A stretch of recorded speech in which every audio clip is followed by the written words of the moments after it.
Thanks. Thanks, guys, for including this very relevant topic, the need for commercial thinking in early stage programs in pre-commercial oncology biotech.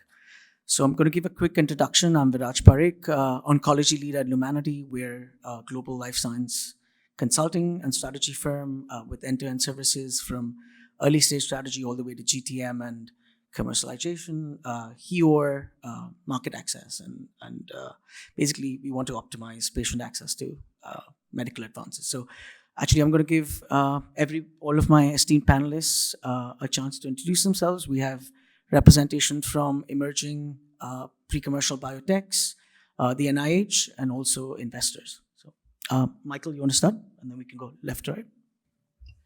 So thanks for including us.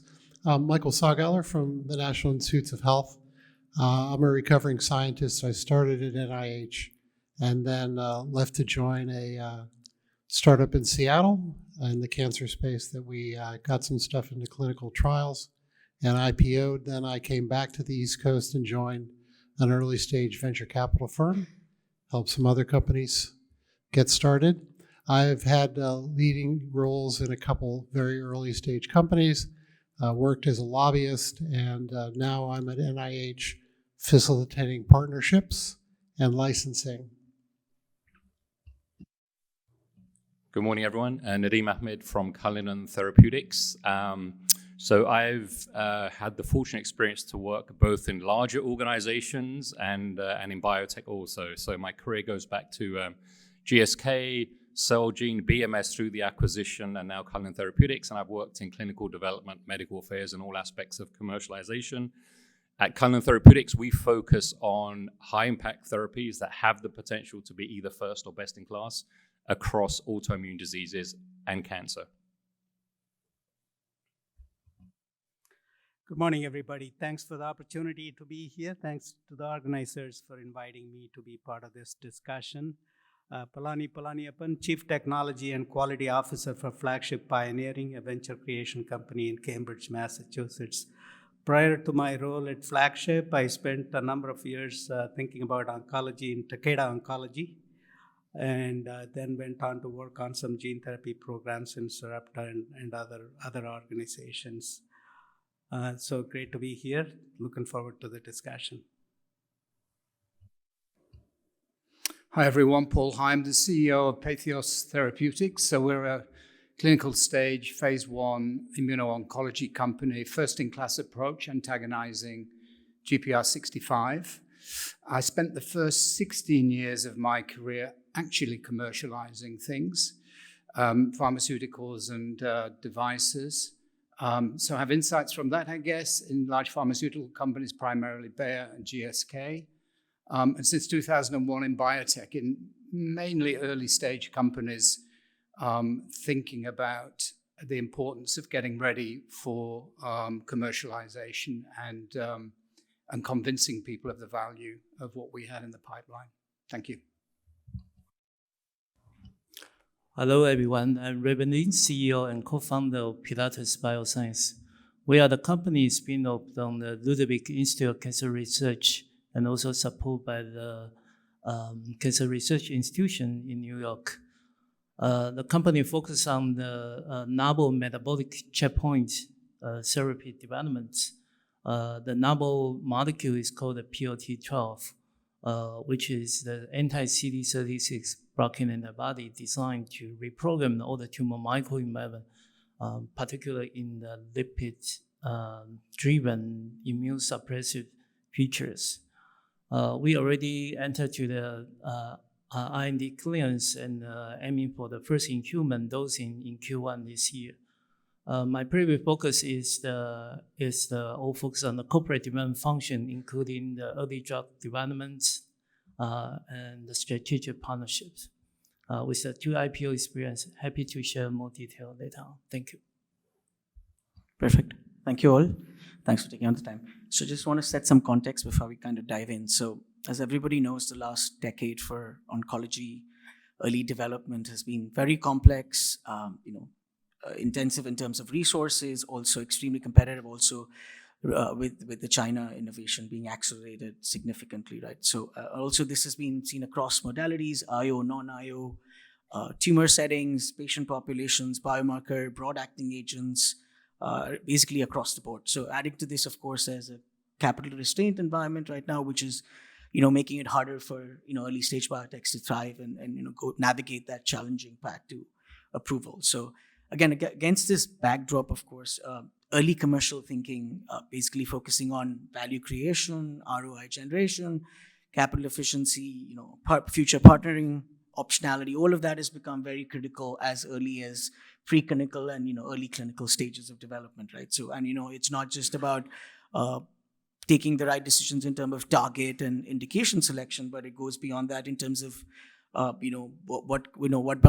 basically what kind of evidence do you want to show in the first POC, first in human trial, or what are your developmental timelines, what are your capital requirements, what are your partnering objectives, what are your fundraising objectives. All of that is become extremely critical as you think about where how do you navigate through the development path. So again, this is not just for the short term, but also for long-term commercial viability of the program. So again, kind of want to all of that kind of taking into account all of these lots of different critical aspects that have come in light in the recent years. Want to start off with a slightly open-ended question with so traditionally, historically, of course, we've thought of commercialization when your program is in probably finished phase 2, entering phase 3, you go to market, commercialization strategy, all of that comes into place. But what has essentially changed over the last few years, and why is there a now critical need to kind of think about commercial thinking as early as preclinical or early clinical programs in oncology? So maybe Nadim, you can start, and then we can go through all the panelists. Yeah, happy to do that. So I do think late stage commercialization is very different to kind of commercial thinking in the early stages.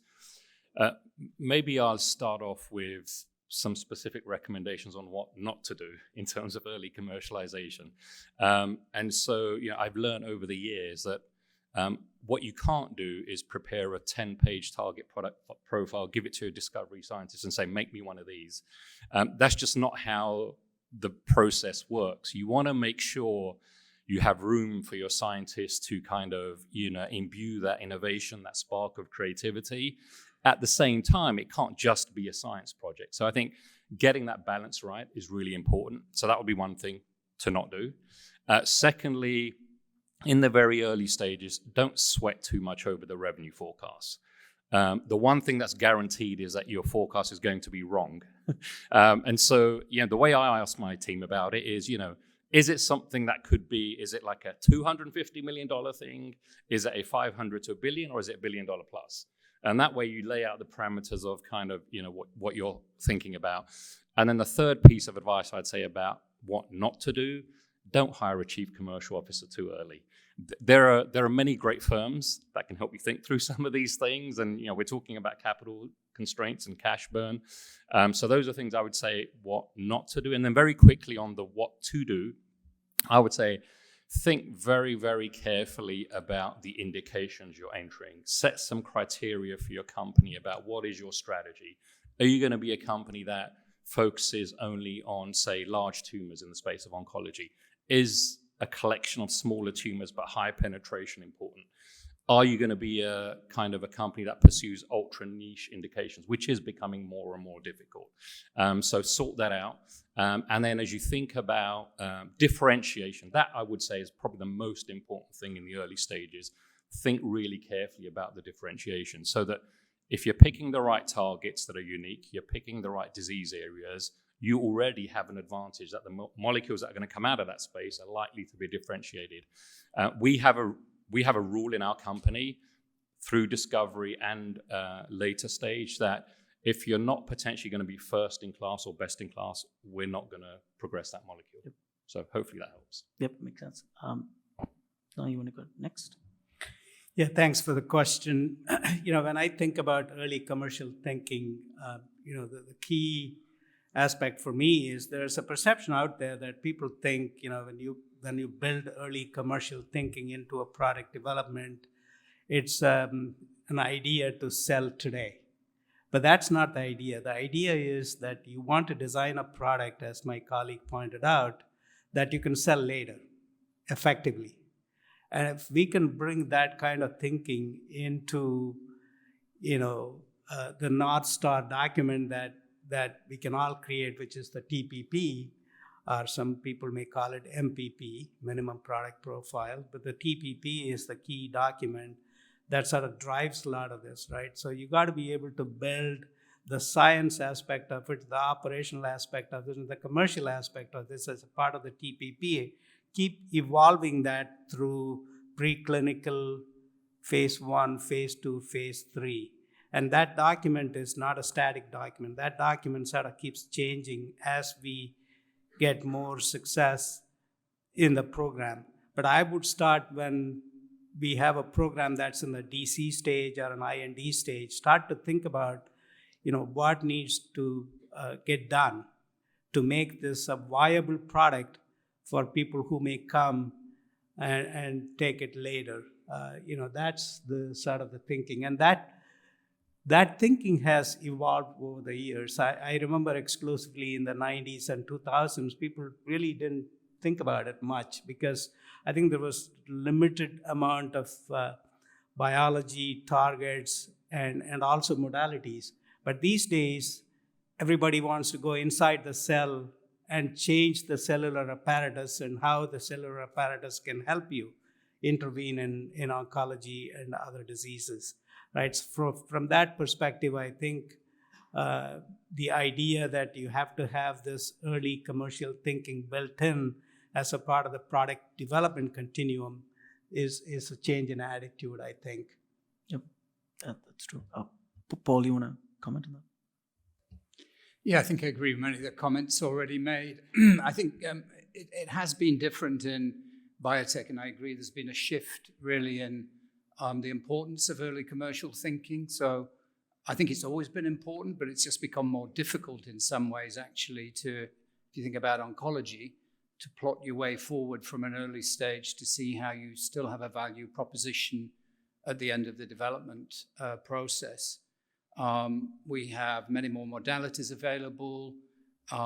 We have success in many areas in oncology in terms of tumor type and setting. And we have many more combinations available. So the landscape has become much more complicated. And I think that increases the challenge in terms of working out what the value proposition, as you say, Palani, is at the end of the game, not today. And actually monitoring that as you go along. So I think one of the points not yet raised is having an effective monitoring of the landscape. What are all the other companies doing? What data are they going to generate? When's that coming through? How could that affect your program? How would you react to that?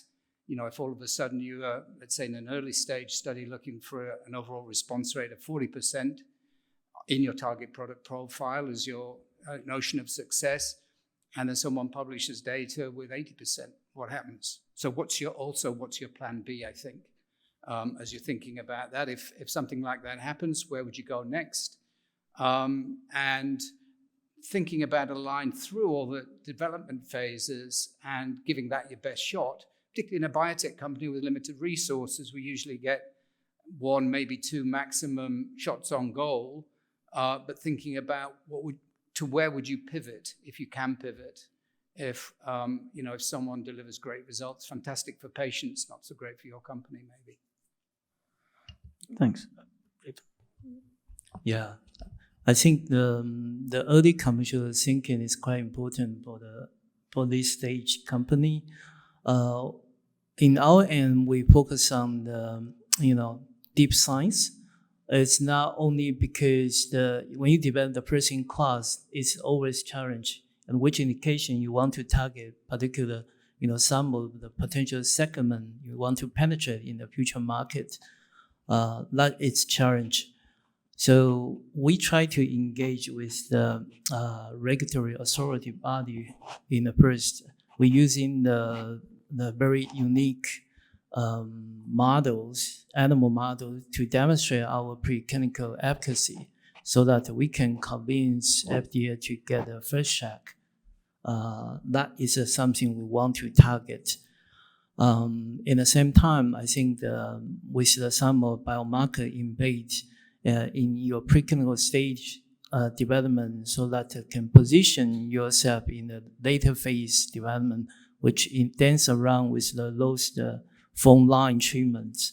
That could be a strategy we can consider in the early on. Yeah, thank you. I think, Michael, you want to comment on some of the regulatory interactions? Yeah, so, to the topic of, what's something that companies need to keep in mind earlier than they might not have had to keep in mind in the past, there's political wins which impact things like FDA and other aspects. And I think those wins are just going to increase. So one thing I think that companies need to think of earlier that 10 years ago they didn't is accessibility and affordability. So you need to also think about, while you're, you may have a B with a, $1 billion indication, there's going to be increasing bipartisan support for demonstrating that your solution can get to everyone who needs it, and at least for an aspect of those people, at an affordable price point. So it's something that you need to keep in mind. It's sort of like, airlines, that you have economy passengers who, help pay the bills, and then you have the premium who help make the company money. So you can think of the premium as the ones who have insurance, but you're going to need to keep in mind how it's going to be affordable and accessible. And it's a popular bipartisan issue, and I just see it getting more and more influence. Thanks, Michael. Actually, I want to pick up on one of the points that someone brought up. So, in the deal-making session, you'll saw that even though it's capital-constrained, risk-averse environment, a lot of deals are made preclinical because, everybody wants to get in a first-in-class. There's some FOMO, of course. But so from stepping back a little bit, as early as preclinical, is there any of that early commercial thinking going into the preclinical kind of experiments, package, and all of that, those aspects? Because I know that first in human is the next step, but even at a preclinical stage, there's a lot of kind of thinking going on that front. So, anybody wants to start? Yep. Sure. I think it really comes back to what is your corporate strategy? So, are you a company that churns out preclinical assets, and then partners and licenses to bring in revenue to continue to do that? Are you a company that has an ambition to become a commercial stage biotech company and everything in between? So, I think first, and this is really important, and to the point that Palani mentioned, you kind of need to have a TPP for your company too, in terms of what is your corporate strategy. And so I think that's really important, drives those sorts of things. I do think we have a bit of a paradox where, obviously, to the point Michael made, uniqueness is important and payers are willing to pay for things that are going to make a big difference. This is why we don't do like the incremental stuff. At the same time, when you have a first-in-class, investors are kind of, well, look, it's not validated, this is not, and then so they veer towards, like the things that are later on. And there, I think you have to make sure you're best in class. So for me, it comes down to what is your ultimate objective? And I think there you've got to make sure that it lines up with your corporate strategy. And the one thing I would say is, I think Paul addressed it a little bit, is like whether it's your company or whether it's an asset, set it up to be bought, not sold. And what I mean by that is if you focus too much early on how I'm going to license this out or sell the company, invariably, you're going to start taking shortcuts that don't give you the full value proposition of your molecule. So invest in the business, assume a go it alone until you don't go it alone. And that's kind of the way we think about it. Paul, you want to respond? Yeah, I mean, I think commercial thinking and you start your value proposition journey in preclinical, or even earlier, actually, in discovery, right? So where do I want to look for a new modality or a new molecule? And then in preclinical, I think you have to start to build the case there. So in preclinical studies, you still need to know, what tumor types should we look at in oncology? What is our target? How can we prove that it's relevant? How can we prove that we're engaging the target? And the level of differentiation you may need could be significant, and even in preclinical studies. So we talked about ADCs a lot, right? That's hot and competitive. That will not be so, I think, so much in about 5 years' time when everyone's feeling very bloated with ADCs at some stage. But right now, it's you need to be able to differentiate even preclinically to show that there is the potential when you get into the clinic, you're going to have advantage over what's already there. So you've got to be thinking about that and looking forward. And particularly in oncology, I think combinations as well, right? Yeah. So you're not really going to go into a setting, or it'd be unusual to do so, where you think the primary strategy is monotherapy. You will be used in combinations. Can you show even preclinical lack of tox preclinically with combinations? Can you show a synergistic effect in any kind of model, cell-based models, tumor growth inhibition models? So thinking about what the most likely combination will be, and then running those studies to show that potential differentiation. It's really difficult, actually, though, if you think about it, right? So what would the combinations be by the time this product could get to market in, let's be optimistic, 8 years' time? Yeah. Hard to predict. But I think your starting point is what is currently used, and can I show that would actually work effectively with what I have? Yeah. Yeah. Raven, you want to add something to that? I mean, in terms of your strategy for that preclinical kind of. Oh, go ahead. So from my perspective, I'm just thinking about both of your comments, Nadim and Paul.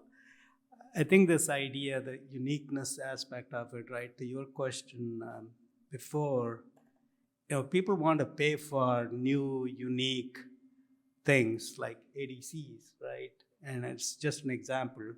And when you think about early commercial thinking, people always think, how can I price this? And do I have the efficacy, safety, the benefit risk that we all talk about in oncology? But for me, when you think about ADCs, the early commercial thinking comes from building that supply chain.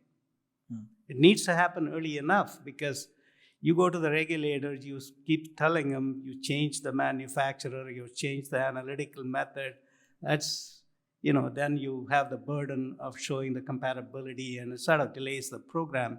And people do expect things to come to them sooner than later, right? So I think building the commercial thinking happens, in my view, in two fronts. One is thinking about whether this product is a viable product to treat a particular disease in a particular patient population, number one. Number two, can I build that supply chain early enough that I don't have to go through the ardent task of showing compatibility every time I do it, and particularly important in ADCs. Yeah. We all know there are multiple components within an ADC format, and these days people are talking about multi-targeted ADCs.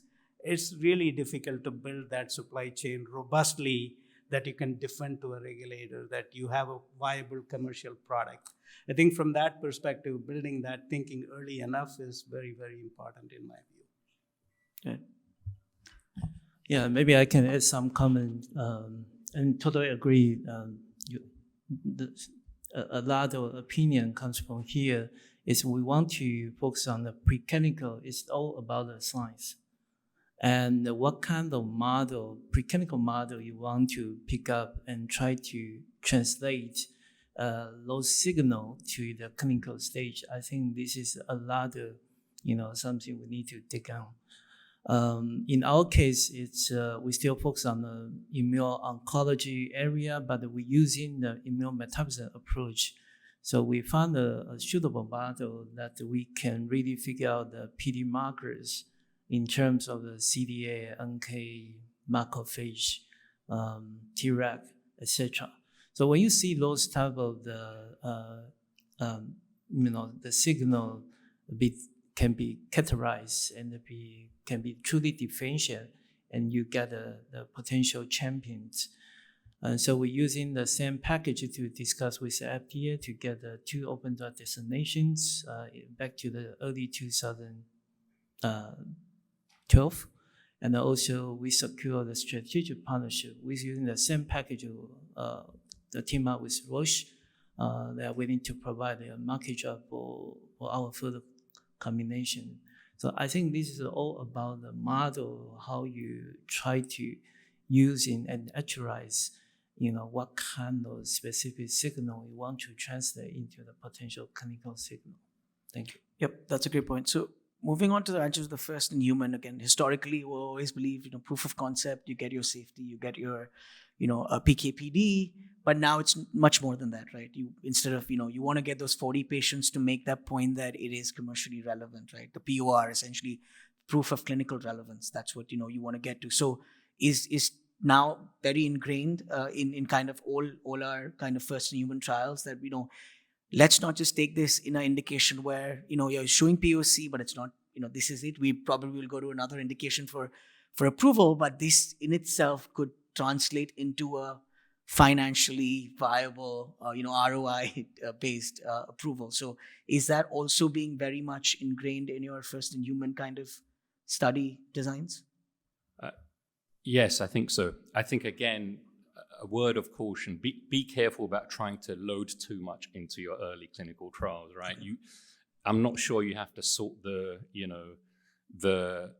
seventh payer question with your first trial in humans, right? So I think it's very important, as was said earlier by Raven, is, you have to believe in the science. And so obviously you have to establish safety, you go through your dose escalation. As you think about dose expansion, Project Optimus, we're all being optimized. And so, you have to make sure you sort out the dose. So I do think, especially in a capital constrained environment, it's quite tough to do everything right at the beginning. So I think timing your run is important. And then, as Palani said, you have a target product profile that you monitor over time, but be very careful not to change the goalpost as you go along based on the data. You should stick to your minimal threshold. If it dips below, and we've done that ourselves, we just did that in Q4 where we dropped 2 programs because they weren't going to meet what we needed to. You have to make those hard decisions. But I do think once you hit POC, or however you describe it, you are discharging a significant amount of risk. Get the dose that's going to convince the FDA, and then I think you can start putting a lot of those additional endpoints in, including the very important ones that are going to be important for reimbursement and those sorts of things as well. Yep. Anybody else want to comment? Go for it. Yeah, I'd agree with a lot of that. I think there is, though, a tension, particularly, some of you may have felt it, actually, if you're an immuno-oncology company, to deliver proof of relevance very early. I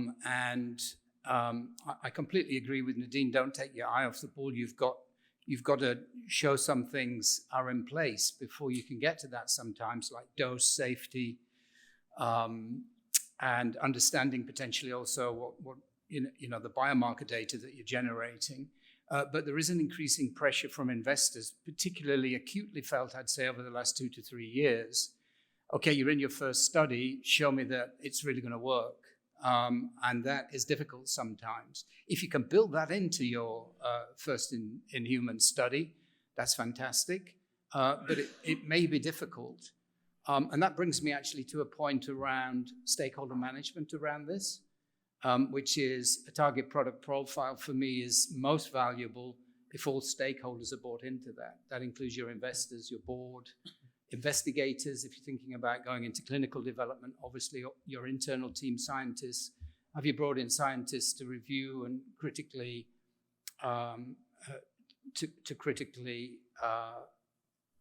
change some parts of the profile with their expertise and experience in the area? So the TPP has to be built, in my view, in that way. And if it doesn't, if that's then well communicated, you're setting the expectations for your investors appropriately. You may say dose escalation study and have a few goals in mind, and your investors think this is going to show me it works, right? Two different things. Yep.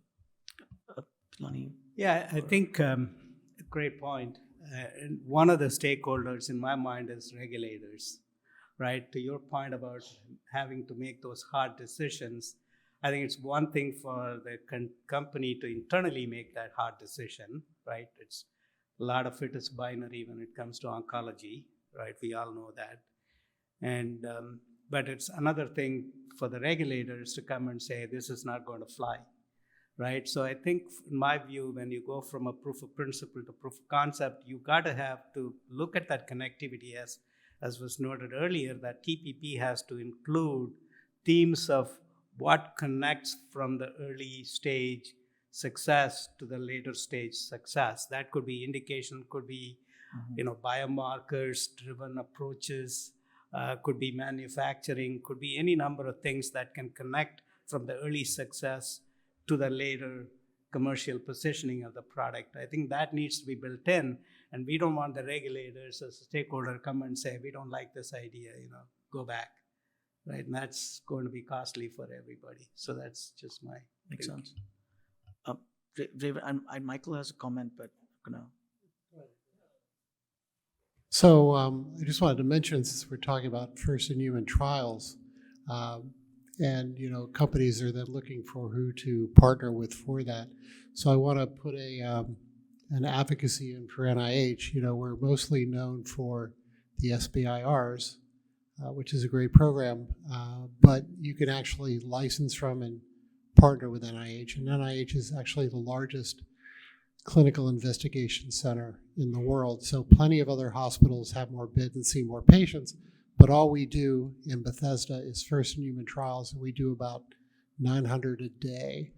And so the point is that if you're looking for somebody to partner with, we can bring in our sister agency, the FDA, to help maybe de-risk the idea. Our investigators are not allowed to serve in any kind of paid capacity, so the feedback that you're getting will be very straightforward. Our overhead rate to work with us is zero, starts at zero and caps out at 15%. And so I just want to mention that when you're looking for this incredibly important value inflection point to expand beyond the top tier universities, to look at the federal agencies, not just NIH, but also the Department of Defense. It's not well known that the Department of Defense funds the most cancer research in the US after the NCI. So if you've got a cancer product and you're looking for a first-in-human trial, and you're not talking to the DoD about doing it at a VA hospital, that's another option for you. So I just wanted to include that little bit of information since the subject is first-in-human trials. Thanks. I can add some color here. So when we talk about a clinical trial, I think the most important pieces is how you select the right patient population, or some of the specific indication you want to focus and to get an early clinical signal. So in our case, it's because right now we do have a TCGA cohort, so that you can use a lot of in silico analysis to demonstrate what kind of indication you want to pursue. In another way, it's there are hundreds of the clinical trials in a specific indication that you can dig into to find out, what is the space you can penetrate, and try to figure out what kind of indication or early settings you can obtain in early clinical development.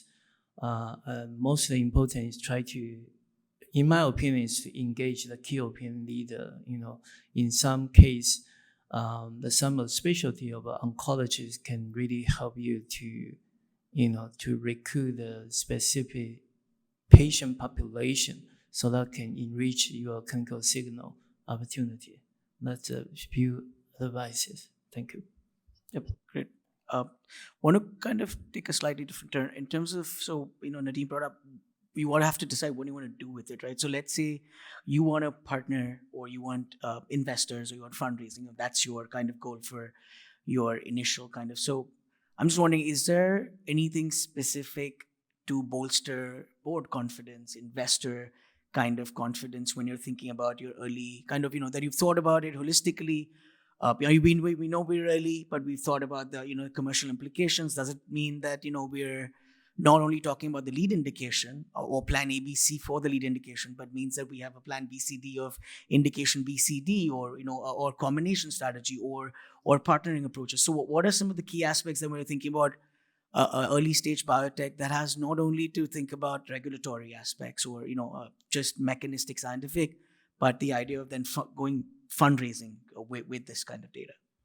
Yeah, I think that's a great question. In a way, and I think Paul alluded to this, currently, given the environment, investors are somewhat averse to risk. I think we can all say we've lived that experience. And so I think What we try to do is de-risk as much as possible all along the way, including from the discovery phase. So we take in the discovery phase, we take what we call a thriller or killer approach. So if your experiment doesn't give you the result you want, you kill it, and our team's really good, and we move on. If you get the thriller result, then you think about how can I double down on investment and how can I move it quickly, so that by the time we get to the clinic, we've done a fair amount of de-risking already. The other piece then, when you get into the clinic, again, this is a choice that we've made as a company. I'm not saying it's the right choice, but we won't embark on combination clinical experiments unless we see clear monotherapy clinical activity.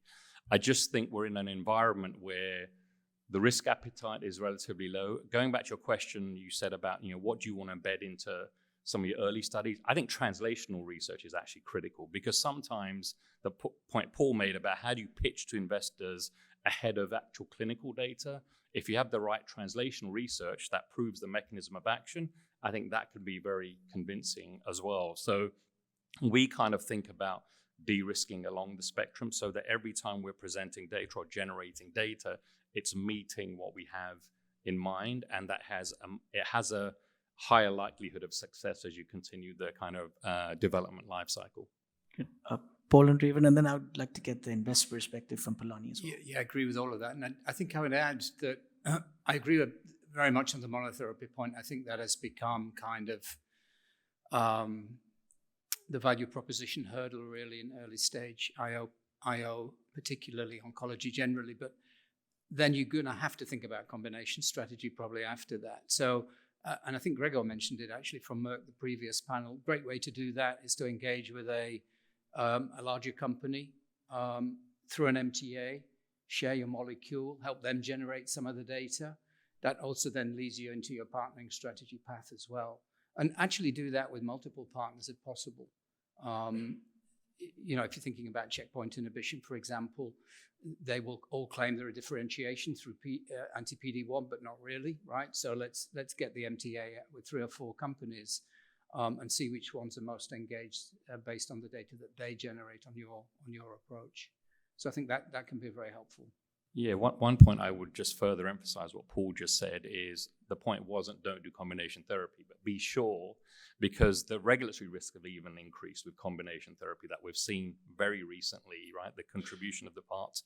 And I think we kind of did that. We have a T-cell engager targeting FLT3 in the clinic. We just presented at ASH. Really compelling monotherapy efficacy. So now we have the opportunity to start doing some of the combination work as well. So it's a matter of timing, but combination work is hard. Yep. Raven and then Palani. In our approach, the challenge part always the first in class. At this environment, it's not really sexy. So we try to build a very robust translational data package to demonstrate our potential and team up with the reputable academic research institution worldwide. This is the one. And second, it's in terms of the partnership, you also need to leverage a lot of key opinion leaders, particularly in different countries. For example, we have a partnership with the PI in US. We also have a very good leading hospital in China to support our early phase clinical strategic thinkings. So those type of combination effort to be validated and try to convince the potential investor you are the key, secure the key success factor in the early clinical signal. On top of that, I think we also think about the cost efficiency. This is the challenging market. So how to deploy your investment for the investor and to have a very fast and the speed execution is also very important for the hybrid operation model. Thank you. Yep. And Palani, from your perspective, as you'll have invested and support a large bunch of companies, so just from your perspective, when you think about supporting some of these, how does that Yeah, I completely agree with all the points made here. I think early de-risking with some approaches beyond monotherapy is critical, right? To be able to say, hey, there's a value that we can continue to drive, and to be able to do that with partners internally or externally, as Raven noted, is the key way. I think we all know this is all in oncology. It's all binary, right? You can break down any time, and to be able to avoid that situation, keep pushing forward in whatever way makes sense, is going to give confidence to any investor who comes into this and clearly that's the difficult part of it. Yep.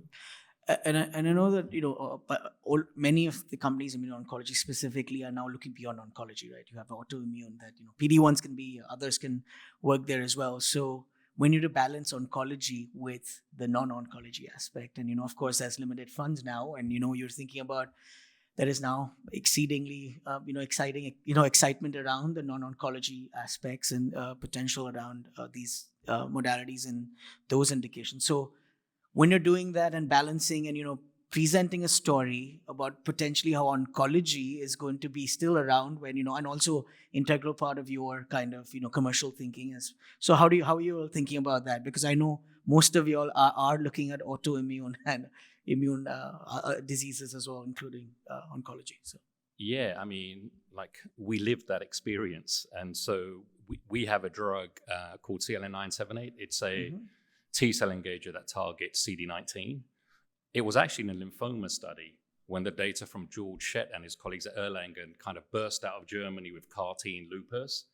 And again, coming back to the TPP, we saw that the unmet need in lymphoma was starting to decrease. We were seeing multiple CD20 T-cell engagers, CAR-T, whereas the field was wide open in autoimmune diseases. And look, if you look at the science, the science of oncology and immunology continues to converge. We've been talking about immune checkpoint inhibitors, right? So the one thing I think we as smaller companies can do that larger companies struggle with is the agility to be able to pivot. And so don't be afraid of doing that when you have a really good opportunity ahead of you. We did that. We even changed the name of our company. We used to be called Cullinan Oncology. We're now Cullinan Therapeutics. And just based on a little bit of data, we were able to get a financing, all of those things. And so now we quickly built out an immunology team. And so because we saw an adjacency there. Now, if it was hypertension, I don't know if we would have been able to do that. So, I mean, stick to your core, but don't be afraid, because that's the one advantage we have is agility as smaller companies. And also the point that Raven made, once you make your decision, move really quickly. Like, we want to be at the intersection of where speed meets strategy. It's harder for larger companies to do that because of the multi-layered decision-making that you have to make. And I say that from personal experience. Yeah. Raven or Paul, you want to kind of add to that? Kind of balancing the... Yep, go ahead.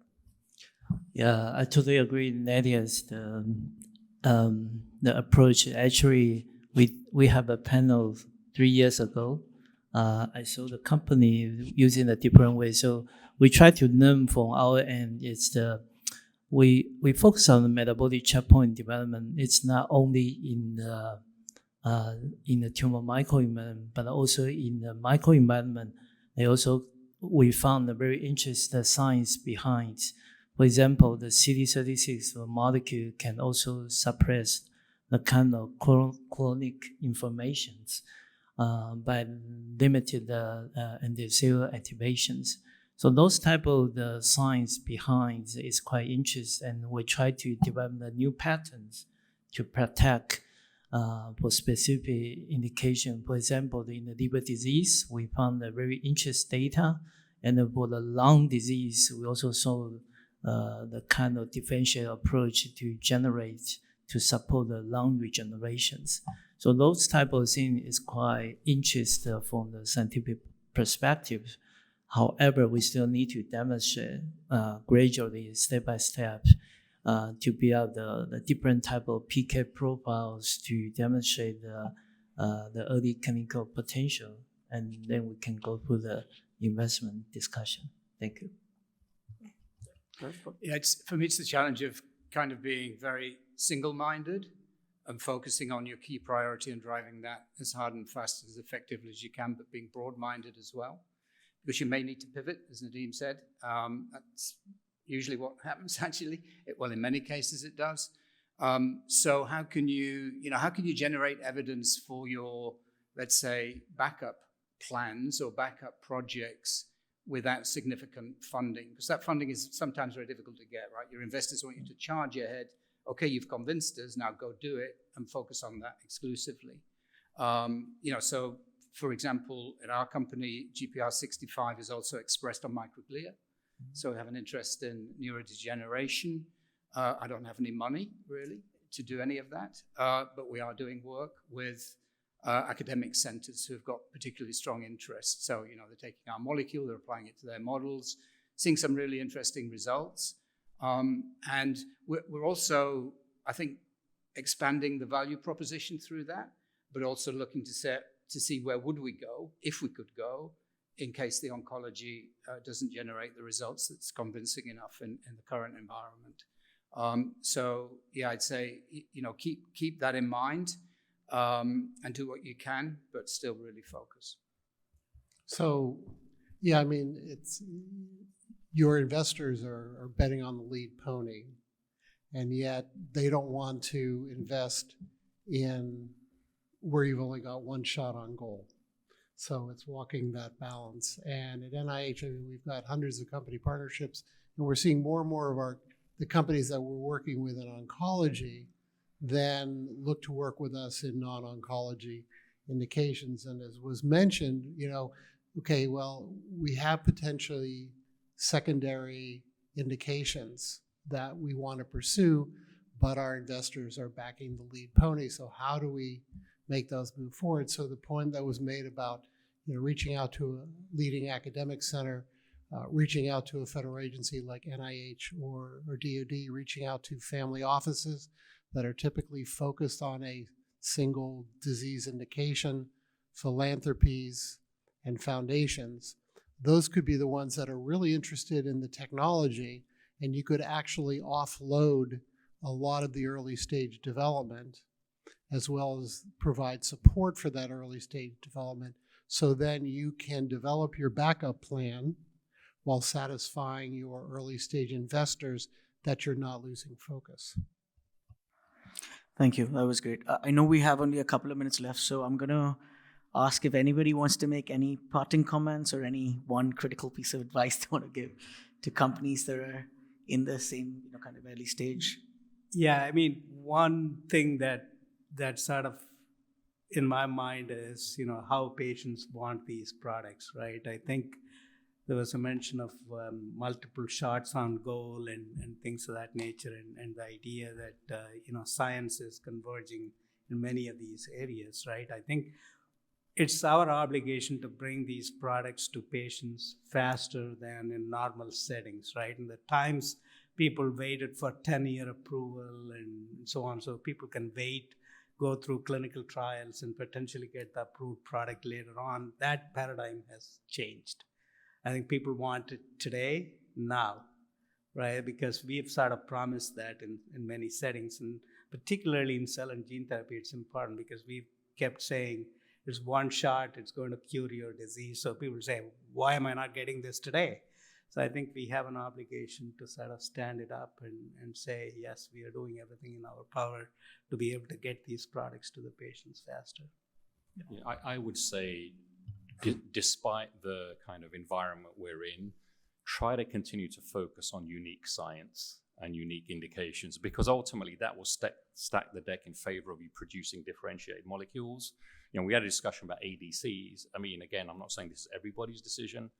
We won't do that. We stay away from complex modalities, especially when it's very saturated. So I would rather address, newer targets, more exciting areas.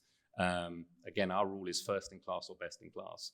And then I think when you make that decision, because those are the things that are going to really drive commercial value, whether you commercialize yourself or partner. Mm-hmm. But when you make that decision, move really quickly. Again, you're going to go faster than some of these larger companies with the internal layer of decision making and the things they have to do. But once you make that decision, don't look back, move quickly.